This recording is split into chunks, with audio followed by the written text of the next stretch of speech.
Transparency, what's your story? This podcast talks to those who have been through, went through, and are able to discuss life, loss, and happiness through transparent moments in their lives. From all walks of life, I discuss the triumphs, tribulations, and this thing we call life. I'm your host, Mr. John. I'm a father, life coach, singer-songwriter, motivational speaker, but more importantly, I'm happy you stopped by to take a listen. Good afternoon, party people, or good day, wherever you may be listening to. This is Mr. John. So happy to have you guys here today. Today's topics, we are going to talk about joy. What brings you joy? Also, you're going to get part 2 of Rachel Munoz's interview. I promise you will not disappoint. Thanks for being here. Thank you all for stopping by. I so greatly appreciate it. I'm happy you guys are enjoying the podcast. It is my pleasure and privilege to be able to bring you some stories that have been on my heart for a while. More importantly, to inspire and more importantly, push you to your next level. If you've not picked up my book, Transparency, 12 Weeks to the New You, it is on Amazon.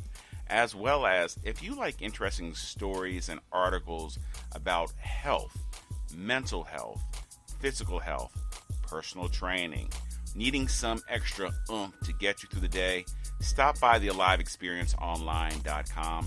It is a link in my bio. I have over 500 articles about health and fitness, about what you can do. More importantly, if you've not seen the podcast, make your way over there and check out Transparency, What's Your Story? Also, I know some of you all know we do have a telephone number. That's right.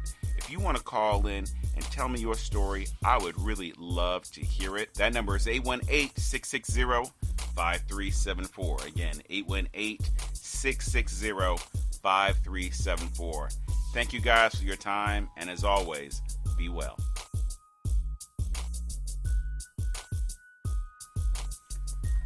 What gives me joy? You know, I was watching This Is Us. Yeah, I'm a fan of the show. I kind of got hooked after the first episode. But this season, when Randall was getting ready for New Year's Eve, and he goes into a coffee shop to get a blueberry pie. Now, if you're not familiar with this show, I'm sorry, I could go into how Randall is and who he is. But if you've watched the show, I think you know the scene I'm talking about, so I'm doing my best to describe it. Long story short, him and his wife are having some challenges because he's running for assemblyman of a district, and it's getting to be challenging, and his wife is basically says, at this present time, if you're not going to win, you need to quit. And he's like, Randall's like, I need to be focused to run the whole course and stay in the fight. And his wife at this time has kind of said, you're not going to win. You need to stop. I'm not going to support you. This whole dialogue goes back and forth. But they have a tradition on New Year's Eve to have some blueberry pie and have a countdown. And there's been tension in the house. He hasn't been around for a month or so due to he's trying to really push and focus on this campaign. And to keep the tradition, he goes to this diner where they make blueberry pie. Goes to get it. Blueberry pie is not in. He's like willing to pay any amount to get it done. And they don't have it. They just sold the last blueberry pie. And he looks over and he sees the minister of that community sitting at this diner / cafe. So he goes over and he starts talking to him, and they're talking about, Randall is basically saying why he's running and why he's running for this community and what's, going on as he's trying to make things right. I think within himself of being in this position of, I'm the underdog here, but I've got to see this thing through. And it's getting heavy and it's getting hard and it's getting to be challenging. And yet he feels he's failing as a father because he's working so hard to focus on this challenge of becoming an assemblyman in this district. And what got me was what the minister said.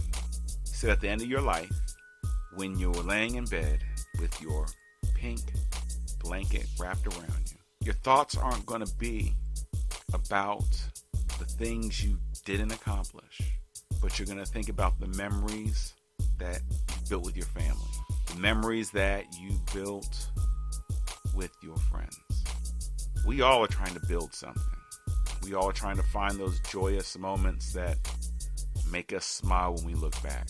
If it was from learning how to ride your first bike, or going far back as even learning how to walk and feeling the love of your mother or your father for the first time that you can remember, or the first time that you had a taste of ice cream, the first time that you ever said the words "I love you" and the person said it back to you.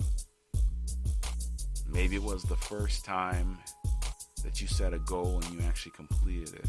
Whatever that first was, maybe that's your joy. For me, the things that make me happy is seeing others succeed. That really makes me happy. When I see people push past the fear, that makes me happy.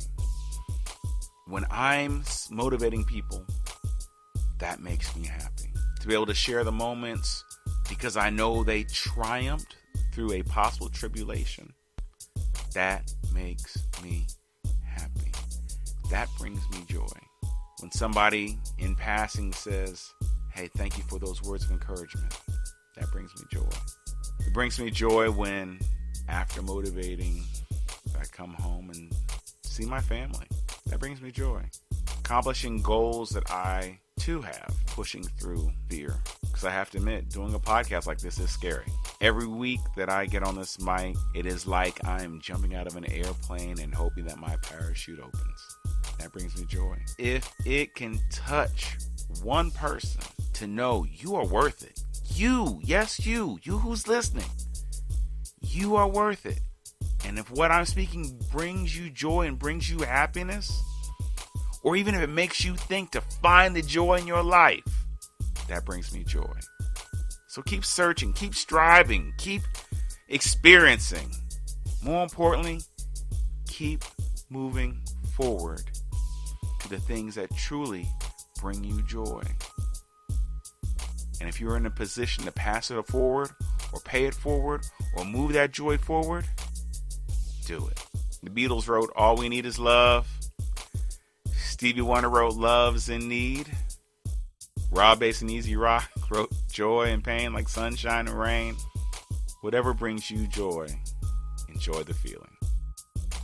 Ladies and gentlemen, last week we had Miss Rachel Munoz on talking about her transparent moments that she's had through Spartan races, as well as her childhood and growing up to be the woman that she has turned out to be, strong, fearless, with her phrase, "Not done yet." This week in part 2, we get into the challenges she is facing ahead of her with her husband. More importantly, the triumph she is facing and looking forward to at the end of this journey. Take a listen. Your shirt says you're not done yet. You've got it in you. Take your time, believe in yourself, and do it. And the feeling you get when you hit the bell on the rig with blood dripping down to your elbow, knowing that you accomplished it, is amazing. And saying you can do that is just even that much more fun. With blood dripping down your hand. Okay. Yeah. Hey, I have a scar on both sides of my shoulders from barbed wire, and I have a scar on the inside of my arm from a tree branch in Hawaii of 2017. I call those war trophies. I mean, that's what you get for so you can remember where you were when you had it and what you were doing. Those are just trophies. Oh, I love them. I laugh about them. I'm like, those are my battle wounds. Those are my battle wounds, because those Spartan races, you're going to battle, and I just love the feeling of being on the course with all these other amazing athletes.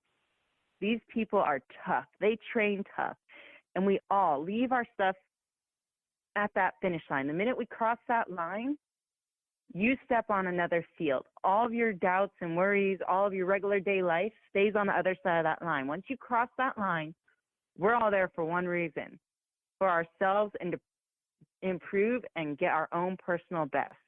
Some people go for more competition. Me, myself, I'm in a battle against myself. I want my own personal best. I want my own personal record. And I want my clean race. I want to do good. That is what I train for. I train to beat my own personal best, my own personal self. I definitely agree. I mean, that's the reason why most people, I think, aspire to try to get out there and do that.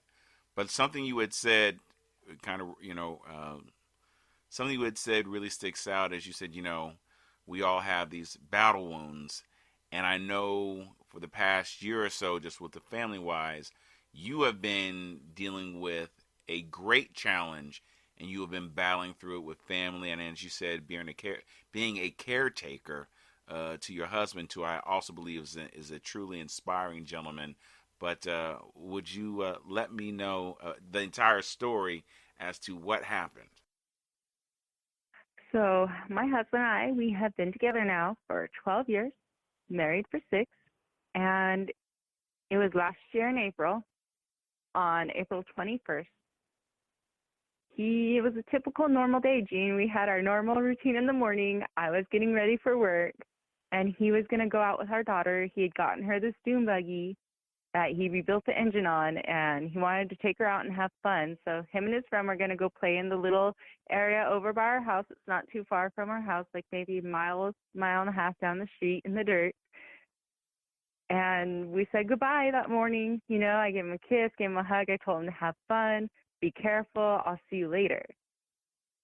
And I call him on my lunch break, and I always call him on my lunch break to see how it's going for the day. Check in, I wanted to see how the ride was, how it went, and he tells me he flipped the dune buggy.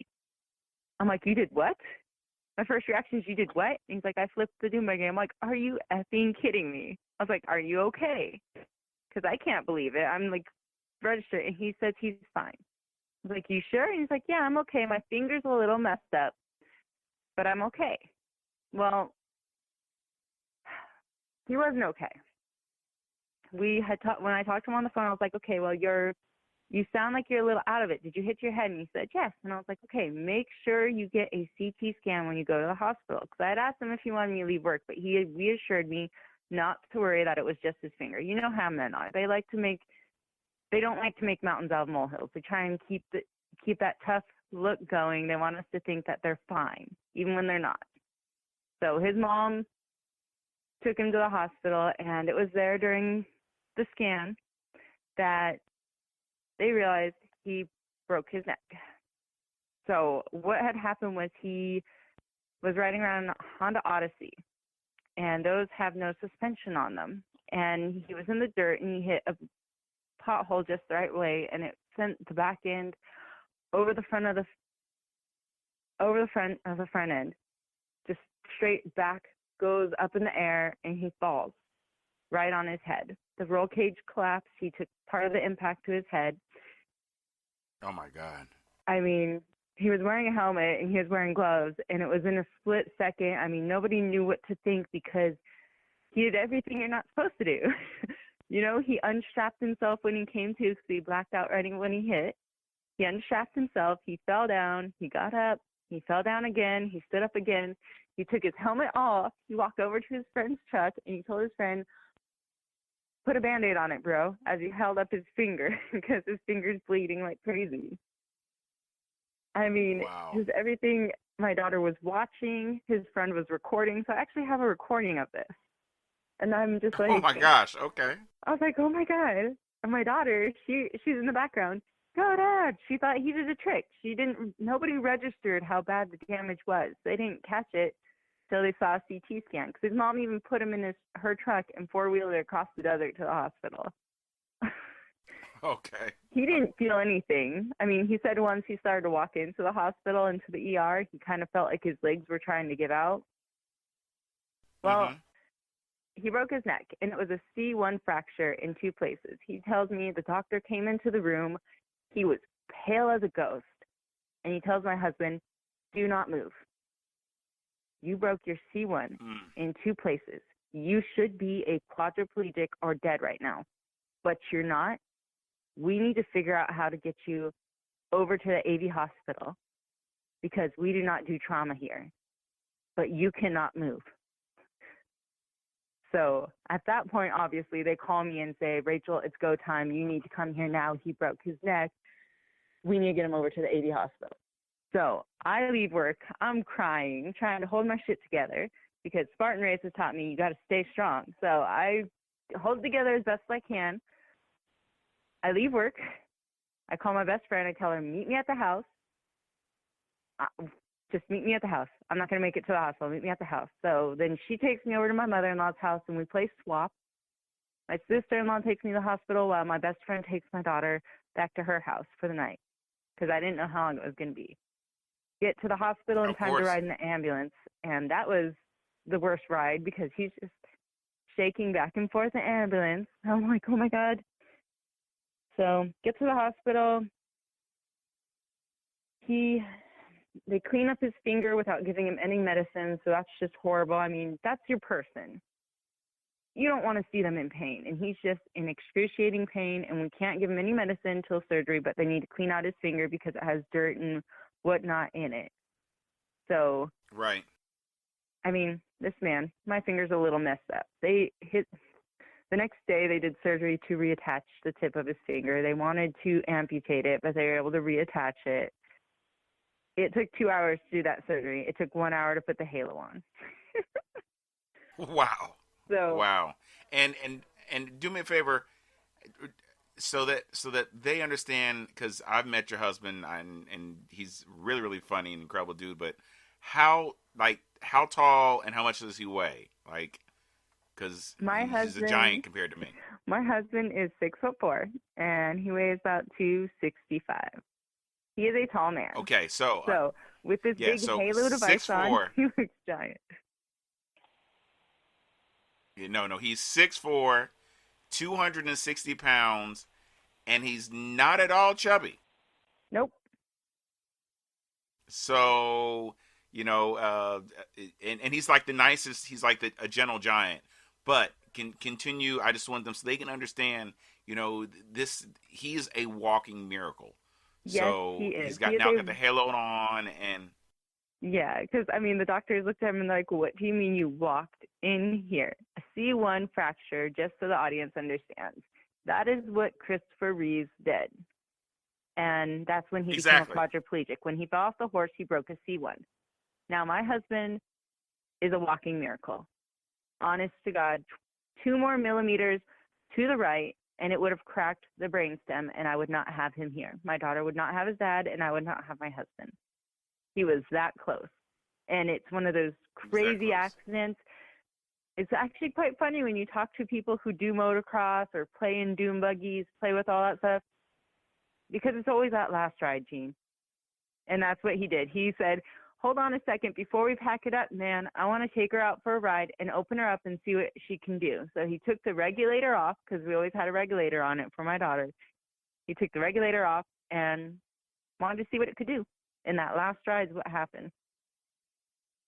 So wow. He is now still in a halo, which is a medical device that they use to put your neck in traction, so that lifts your head off your neck so you don't have any pressure on it in order for the fracture to heal. He has 4 screws going into his skull.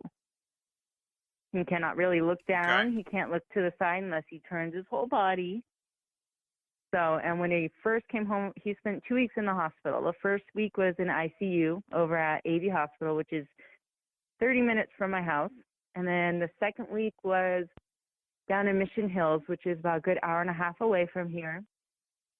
And that was for his rehab, so he could learn to walk and everything. Because the first week he really didn't do too much. He felt all the pain. The adrenaline wore off, and he felt everything. His body was sore. It was bruised. His neck's broken. He's in a halo. He has to get used to everything. And going into rehab, I tried my best. I scheduled it so I could be there for the first 4 days with him.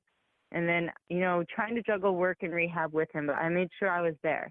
I was there for the important parts. I was there to make sure we knew what we needed to do when he came home.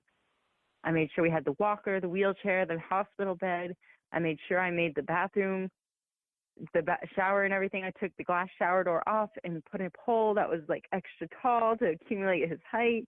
and put all the sticky stuff down in the bottom of the tub so he could stand there and I could take care of him. And I mean, there was just so much. And on top of that, my manager had just gone on maternity leave the week before. My shop. Oh my gosh. Yeah, writing schedules, doing banking, making sure my 2 new people that we just hired weren't messing up. Taking care of my husband and registering my daughter for her new school because she was going to middle school, so I had to get her registered and taken care of in a new school all at once. And my husband, God bless his soul, he's like, babe, you've been at the hospital every single night, because all this happened a week before the Dodger Stadium race. Okay. And I was signed up for that race, and he looked at me and he's like, babe, you've been at the hospital every single night. You've been taking care of me. I want you to go run that race. I want you to have a quick little sense of normalcy. So just go to your race and then come right back. Wow. What an awesome husband I have, because he was very supportive. That must have been a very interesting race on that day at Dodger Stadium. Oh my gosh, I think I was still in denial, Gene. Let me tell you, I ran the fastest. The year before, I ran that race in like 48 minutes. That day, I ran it in 34 minutes flat. I took first place and I left and went back to the hospital. I didn't fail a single obstacle. In my head, I'm like, I need to get back to the hospital. Do this as quickly as possible, Rachel. Do your best. Try not to do any burpees. Let's go. You know, they say, you know, in a person's true character is never shown when they're in comfort. It's always shown during trauma and catastrophe. And what happens is the inner person rises up and either fights or flights. And I think, you know, from hearing your story, your spirit was ready to fight because you saw the fight in your husband. And that is such a transparent moment from your story that it's just incredible. But now, fast forwarding, where is the prognosis now with your husband? Well, we did have one setback. He did get out of the halo finally in September. He got out of the halo, but unfortunately, after 6 weeks of being out and put in this device called a Minerva collar, which comes right underneath his chin and holds his head up, they discovered that the fracture wasn't healed enough and that it was causing all the vertebrae of the neck to come down and bulge together, and the discs were bulging outwards, and the C1 was being forced into the vertebrae and the spinal cord. So they decided at that point that he needed to go back into the halo. So we both cried that day because he's come so far, and it was like 6 weeks of freedom from this horrible device and then going back into it. Right. So he's been back in it now for about 3 months, and we're crossing our fingers. His next appointment is February 4th, and we're very much hoping so that he gets out of the halo. Now, the second time around, his work has worked with him, and he is working from home, so that does keep him busy, and it keeps him happy, but he's still sleeping-wise. I mean, the little things people take for granted. He can't even lay down in a bed. He sleeps in the front room in a recliner chair at a 30-degree angle because that's what's comfortable, and even at that, he's been waking up lately. His shoulders are sore. He's done. He wants out, and I'm praying that he gets out on February 4th because it's been almost 9 months, and I want to see this win for him. Well, let him know that I truly am standing in his quarter like a side cheerleader, and that I am, and he's always in my prayers. That's just to give you guys are always in my prayers, but, you know, just let him know that, you know, I'm standing over here by the side waiting to see him walk up. And I promise when he does walk up with nothing on, I won't jump on him and start crying. I will not jump. I'll just grab his hand and I won't. I'll be cool. I promise you for that. I just can't real wait. quick He's though. a strong man, so I'm proud of him because mentally, anybody that thinks of anything at all, mentally wise, it can't even. I am so proud of him for his mental game for handling this because he's done so good. He is amazing. I know I couldn't handle it. The fact that he's done everything he has, he's a strong man. I tell him all the time, babe, you're amazing.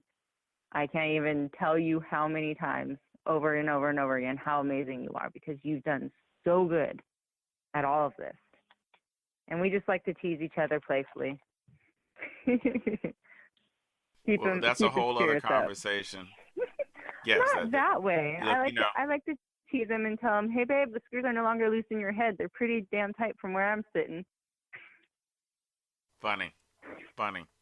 I'm gonna have to get him on my show so he can tell his story soon enough. But I've got a couple more questions for you. These are what I call my rapid fire questions. You can answer them quickly. You can answer them as long as you want. But here we go. Your favorite to-go order at a restaurant? I love ahi tuna salads because I cannot find ahi tuna and I can't cook it myself. Okay. What are you curious about right now? I am curious about how much Hamilton tickets cost, because I still really want to go see it and when they're going to come back. And also how to get on that Titan game show, because I've been watching it a lot. Okay, well, let's talk about the Titan game show. What is it that fascinates you about the show? Those girls are amazingly strong, and so are those men, and everything they overcome. I love watching other people's stories and being inspired by them, because everybody out there has some kind of story. That's why I look at my story and I'm like, no, I'm not that important. Look at these people. Look at that crutching tigress. I'm inspired by her. But everybody on that show, on that Titan show, those girls are badass.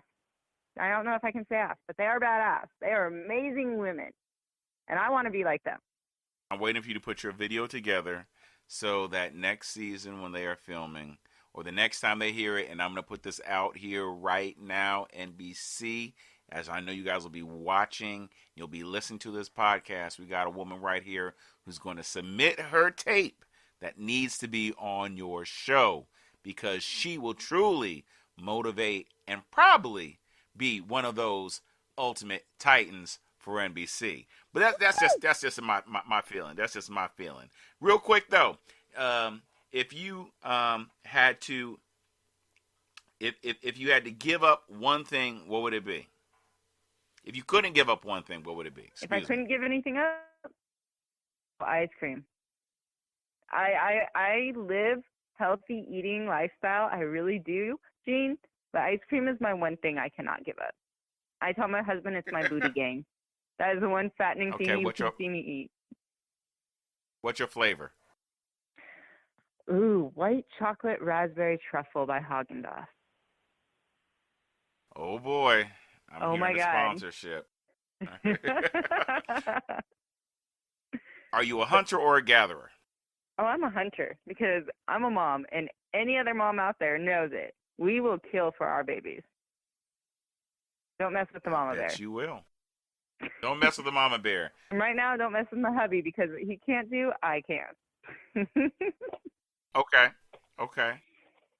When you're alone in the car, what are you thinking about? About future plans and where life is going to take me.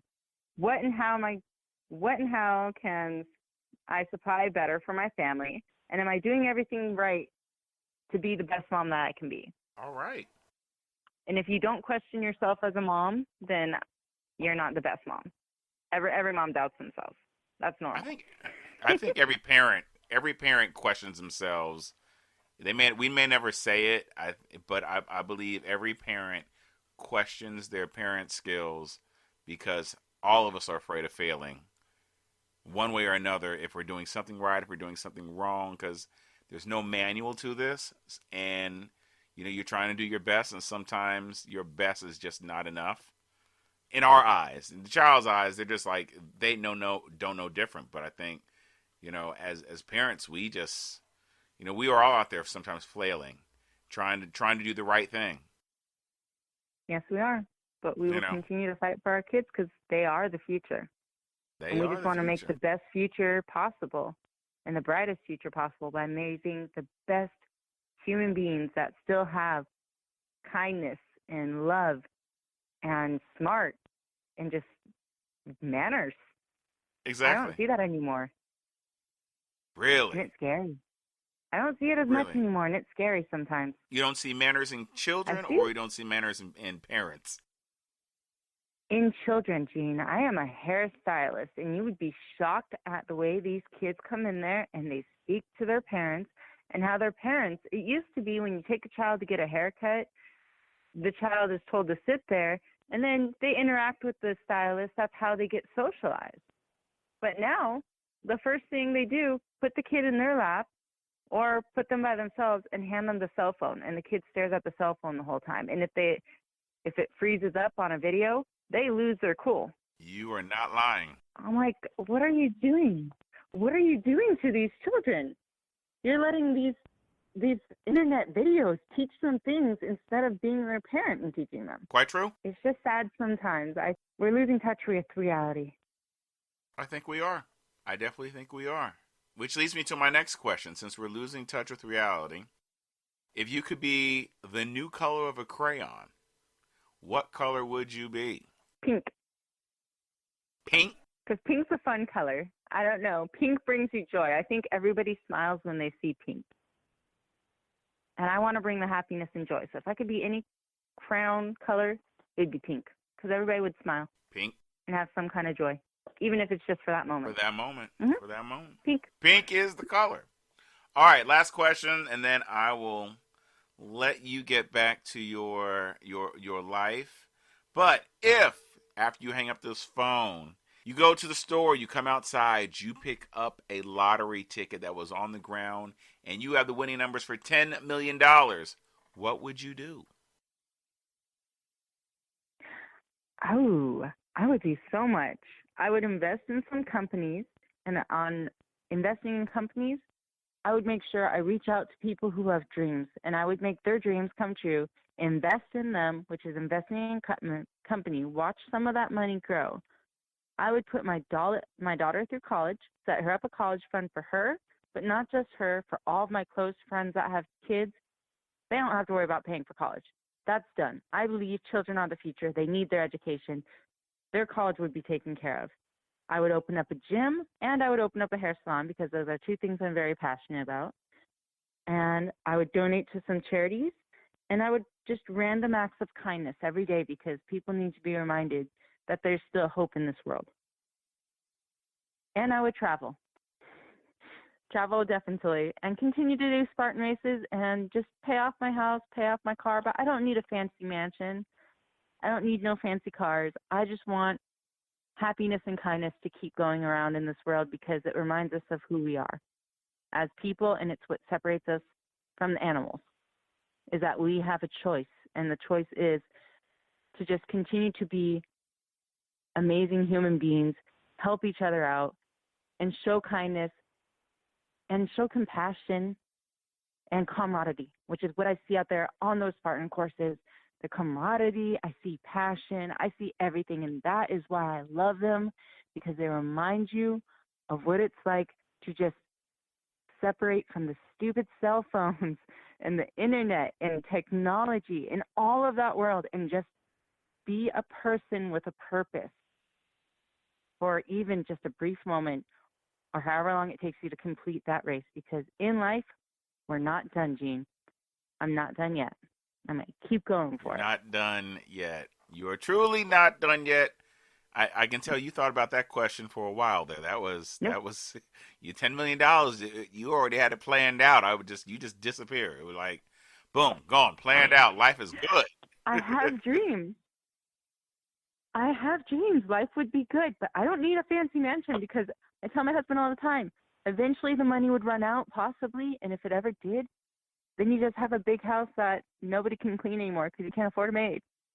I just rather keep my house that I have, because I'm going to be out traveling the world making memories. Yes. I'm not just going to be at home all day. Yes. So who cares what kind of house you live in? Who cares what kind of car you drive? As long as it suits your lifestyle, you're good. I would rather have happiness, kindness, and show people of the world that there's still hope out there. Make sure the kids go to college, because, like I say, they're the future. Right. And just happy. And I don't think money buys you happiness if you spend it on big, expensive cars and lavish parties and stupid mansions. I mean, that's all great and everything, and I know it's part of appreciating wealth, but I appreciate just being at home with my family. and traveling with them and doing Spartan races and living a good life. Well, I think you are definitely on your way with everything that you've accomplished, what you are accomplishing, what you are doing. Have I left anything out or have not asked you anything that you would like the audience to know? That you all inspire me to do better, to push harder, and to keep going. You all inspire me to keep wanting to get back out there at butt crack of dawn in the freezing cold and just jump around to stay warm at that finish line and be out there with you guys. I think everybody just is amazing. And I really hope it continues to be that way, because being around like-minded people just makes the world better. Do better, because as her shirt says, she is not done yet. Rachel, thank you so much for being on Transparency. What's Your Story? I appreciate you most importantly for sharing your story with me, and thank you again. I want to thank you guys again for tuning in. Every week I'm actually trying to get better, to present you guys something that is from the heart, more importantly that you can relate to. Now, Gary Vee says it best, so I'm going to quote him. Sharing these thoughts is like oxygen to me. So if they resonate with you, if you feel that this can benefit somebody, subscribe, share, more importantly, like all my platforms, Instagram, Facebook, thealiveexperienceonline.com. And I look forward to speaking and sharing with you guys real soon. Be well.